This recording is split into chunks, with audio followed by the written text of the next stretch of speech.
Her zaman hareketli piyasa olmuyor. Şu an piyasalar durgun. Şu an galeri piyasası, gayrimenkul piyasası bayağı durgun. Yani bu altının sabit kalması, düşmesi, işte piyasanın istikrarsızlığı, firmaların sıfır arabalarda kampanya yapması, firmaların insanları sıfır arabalara yöneltmesiyle ikinci el piyasası yani durma seviyesine gelmiş. İnşallah bunu umuyoruz.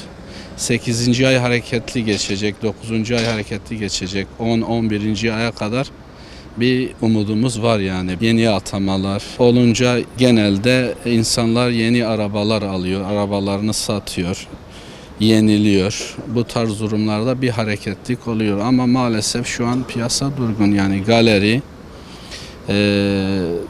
bir yatırım aracı olmaktan çıkmış araba, ihtiyaç duyan araba alıyor. Piyasalar eskiden günümüze kadar aktif bir şekilde devam etmekteydi. Son bir yıl içerisinde inanılmaz bir düşüş yaşanmaktadır. Son bir yıl içerisinde %50 oranında işlerimiz gerilemiştir. Gerek piyasa olarak gerek ticari olarak işlerimiz durma noktasına gelmiştir. Araç piyasasındaki durgunluğun başlıca sebeplerinden biri de sıfır araçların sürekli piyasaya girmesi, insanlara daha fazla olanak sağlamalarıdır.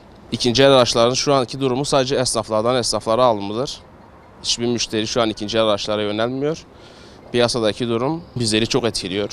Şu an ikinci el araç piyasası yani neredeyse durma noktasında. Ne alış ne satış çok nadir oluyor acil ihtiyacı olanların dışında.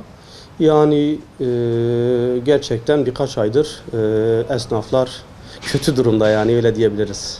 Yaz sezonu olmasına rağmen normalde para sezonu, paranın olduğu, nakitin olduğu bir sezon olmasına rağmen yani gerçekten kış bile yani bundan kat kat daha iyi. Yani şu anda neredeyse dedim ya sadece acil ihtiyacı olanların dışında, mecburi ihtiyaç dışında yani doğru dürüst ticaret olmuyor.